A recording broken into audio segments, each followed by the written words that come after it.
The following is a presentation of the Matt Talk Podcast Network.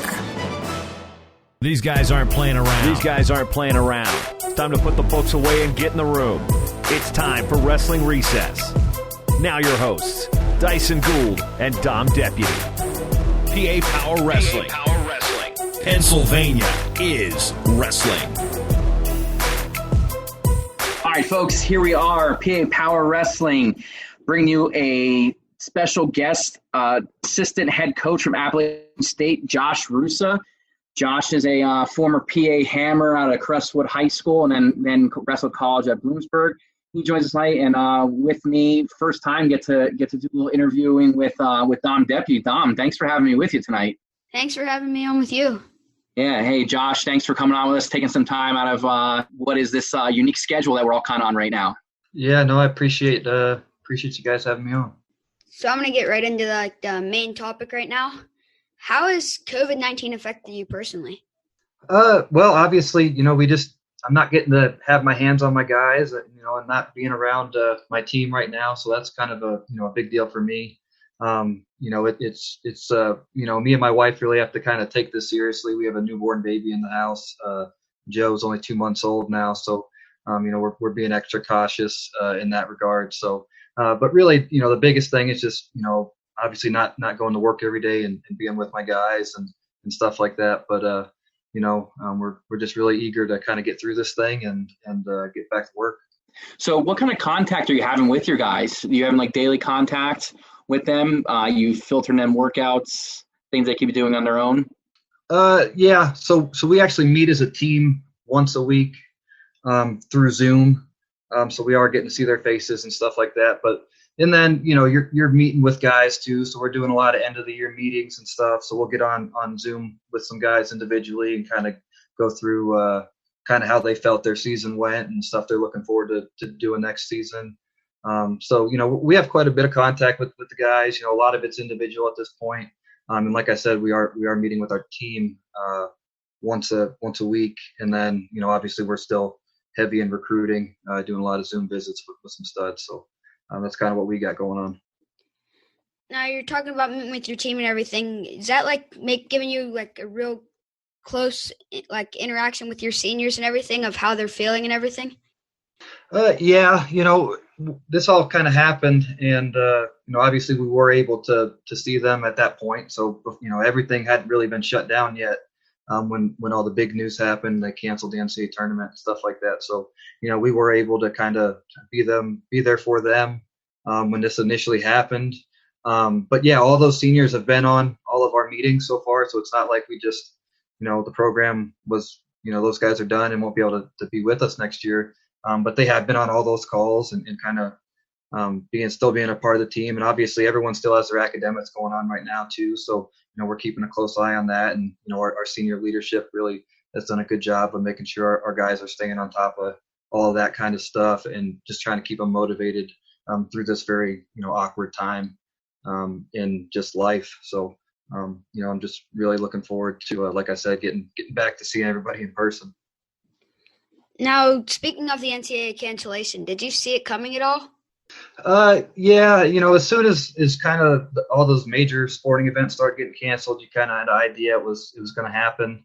Obviously, we were optimistic at the time, and delusionally or not, we were thinking, okay, no spectators, maybe we can make this happen.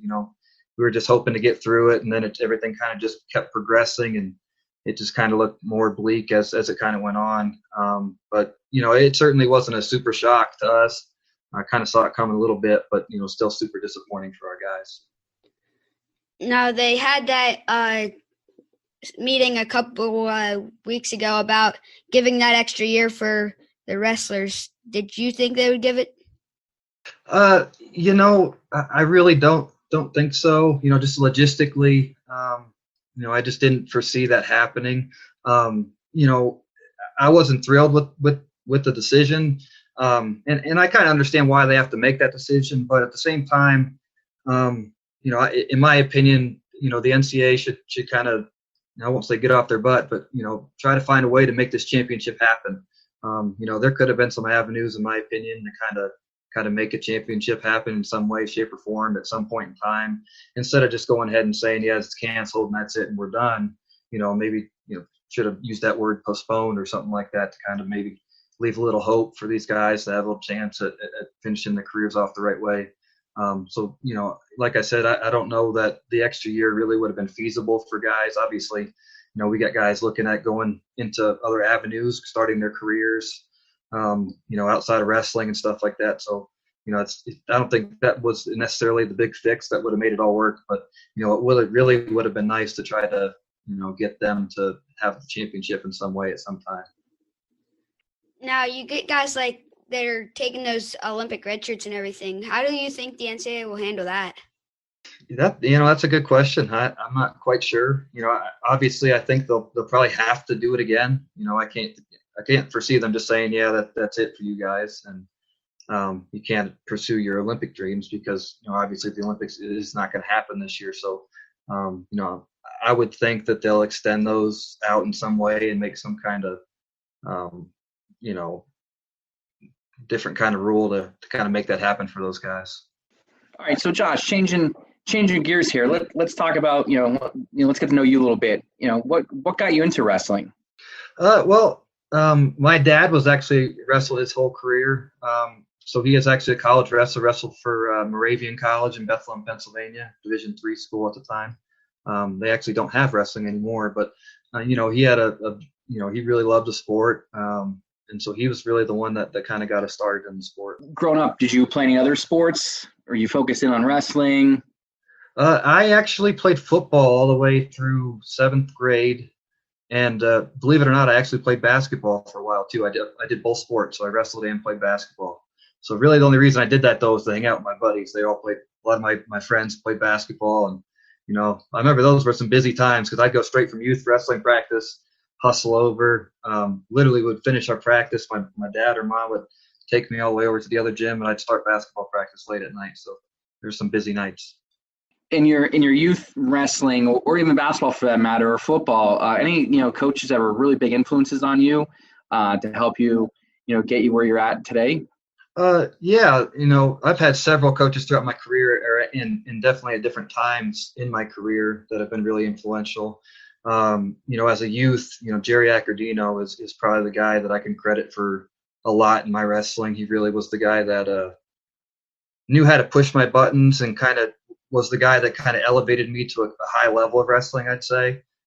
He was a super demanding coach, and he took it serious at a young age. I remember going to, we wrestled in the Penn League.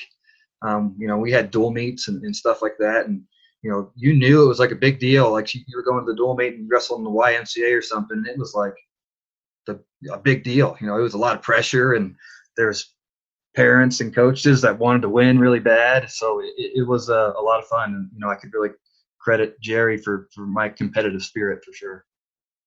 So you PA wrestling fans out there, that name Accordino might remember Justin Accordino. It's Jerry is Justin's dad. Justin was an All-American at Hofstra after winning, 2 state medals in his time. He's a Coughlin guy. I'm also a proud Coughlin alumni. And I know the Accordinos, pretty good. Funny you brought up Accordino. Josh, I have to say, I got a somewhat funny story. A coach of mine that I know of that will remain nameless said that when he used to coach in the Lehigh Valley, some of the only 2 guys that the District 11 feared coming out of District 2 were guys named Roosa and Accordino. So, I always found that funny when he told me that. I took a little bit of pride in that being but I just thought I'd share that with you. Yeah, I remember a lot of those guys and going down to the regional tournament. Even back then it seemed like I don't know if it's the same anymore. I haven't been in a while, but that regional tournament was just tough. There's a lot of really good guys, and at that time for sure it was definitely the best area in the state. Things may have shifted a little bit out west of late, but certainly in my era, that Northeast region was definitely the toughest region coming out of anywhere. But yeah, we spent a lot of time together, me and Justin. We trained together a lot. Obviously, like I said, his dad was very instrumental in my career as a young youth wrestler. So, I owe a lot to both those guys, and I still stay in close contact with Justin. Actually, he works camp down here for me pretty much every summer. So, we stay in close contact, and I definitely try to recruit some of his guys out of New York now. Yeah, he's out on Strong Island now, so he's. Oh yeah, he fits right in there too. Yeah, he does. It's like when he got up there, it was like, like that's him, and I didn't think he would come back, and he's killing it up there with his club and coaching high school. So he's found his place, he's found his niche up there, and that's awesome. For sure, yeah, he's definitely enjoying it. He actually just had a little boy, so he's just starting his family out now. So really happy for him. On to your high school wrestling. How did you handle coming from a lesser known area or program? I was really fortunate. It definitely, District 2 obviously has not always been known for its strong wrestling. But I had really good coaching, and I was very fortunate in the Crestwood room at the time. I don't think that there was a deeper room around my weight class at the time. So, if there was a good situation for training inside of the District 2 that I had wrestled in, my room was definitely it. I had, myself and Jake O'Hara were both Division I wrestlers. Mike Riley ended up wrestling. He was an NCAA runner-up for King's College, Division III. So, we had some good guys come out of there. And, you have to give a lot of credit to Coach Testa, too. He's actually still there now. He was really good. He made sure that we were well prepared. And, I think it's something about him that was really cool was, he wasn't prideful. A lot of coaches would be like, yo, this is my system, my team. You're going to do it my way. He was the first to, I wouldn't say admit that he wasn't prepared to help us, but if he felt we needed something or needed to go get some good training somewhere else or different partners, he was, more than supportive to do that and even set stuff up like that for us all the time. So, I think, he had a lot to do with that, just managing the program and just understanding, trying to get us, as high level athletes, really good competition. And then also bringing along, the guys that maybe needed some, competition that was more on par with their skill level. So, he was just really good at kind of making sure everybody was being challenged and also had success at the same time. Now, from your freshman year, you fell a little short, but what did you do in between your freshman and sophomore year that helped you jump a level and play in the state tournament? It'll sound funny, but really nothing. I just really stayed the course. I just kind of really stayed with my plan and didn't panic. I knew I was kind of trending in the right direction. If anything, the biggest difference I would say from my freshman and sophomore years was just, I just physically matured a little more. I was just a little bit undersized and kind of just got horsed around a little bit. I was in, that freshman year, and I mean, you go back, look at brackets. I had some really tough matches at the regional tournament. I actually wrestled Josh Oliver, which is Jordan Oliver's older brother, in the quarterfinals. Had him on the ropes. I was beating him the whole match, and he actually dumped me to my back late in the third period to win by, I think he won like 8-5 or something really close. And then, I kind of fell down to the consolation bracket and ran into a tough kid from Parkland High School. And he was just more physically superior than I was. I just wasn't ready to match his physicality at the time. So really, I think that was the biggest improvement, was just getting physically stronger. But, I think the biggest reason I made those jumps is I kind of just stayed the course and kept training really hard and doing all the things I was doing to put myself in a position to win. So, Josh, upon graduating high school, you go to Bloomsburg and wrestle for the Husky State and State. And, your college career saw you consistently ranked in the top 20. And you were on a Bloomsburg squad that was a real tough team. And I think it was your senior year. You guys won EWLs, along the way. Tell us a little about your college wrestling experience at Bloom. Yeah, it was a lot of fun, to be quite honest with you. We were the team. I don't know that even my senior year, we actually finished the season ranked 14th in the country. We had beaten the likes of Michigan and Pitt Edinburgh in their heyday, West Virginia. We had just a lot of really good wins. And I don't know, less than half of the lineup had state titles under their name, so there was just a lot of guys that, were just really hungry and just kind of eager to kind of prove some people wrong. And, it just all kind of came together, my senior year. And we just, we were really good. I think a lot of it just had to do with the way we trained. We trained like crazy men, probably a little bit too crazy, a little bit kind of old school kind of training back in the day. We probably overdid it a little bit, as far as just training really, really hard. But, I think that's what we kind of had to do to be successful. We just had to outwork people. And, it's something that, I'm really proud to have been a part of it. And, I certainly, will always remember those days at Bloomsburg. It's a lot of fun. What point did you think that you wanted to be a college coach, or did it just kind of spontaneously happen, or was this always kind of the plan? Yeah, it just kind of happened, actually. So, I had gone through the injury bug throughout my career, especially in college and late in high school. I've had 5 knee surgeries. I just had really been banged up, and I was kind of just sick and tired of the disappointment, the constant kind of, not having things go the way you're wanting them to go. And I was kind of just done with the sport after college. I kind of felt a lot of relief and was just kind of wanted it to be over. And then, just kind of got into a real world job. I started actually selling cars in Selinsgrove, Pennsylvania at Paul Stein Chevrolet. So if you're ever in Selinsgrove, go check them out. Great people. But we, did that for a year, had a lot of fun doing that. And then, I was kind of getting that wrestling itch again. I kind of came into the Bloomsburg room a couple of times and worked out. And, then Coach Stutzman, who was my coach in college, had moved on. He had gone to the University of Buffalo. And just kind of out of the blue one day, he's like, "Hey, what do you think about coaching?"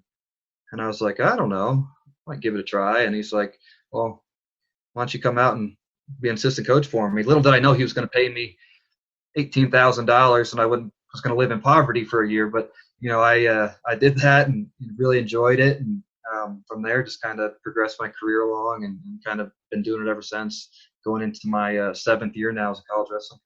One of the things I always remember about you, it seems like you always had something taped, speaking to your injuries or some kind of brace on. Talk about knee surgeries, 5 of them, like all cartilage, ACL, reconstructed, what you have done. So my knee, I had completely in my senior year of high school. So that's actually what put me out. Well, actually my senior year of high school, I broke my hand, but my junior year in the semifinals is when it all started. I was wrestling Walter Peppelman in the state semifinals, and I actually tore my MCL and meniscus. So that's kind of when it started. And then going back into my knees in college, my freshman year, I tore my meniscus again. And it seems like, meniscus wasn't ever that big a deal. But for whatever reason, I never healed real well from surgeries.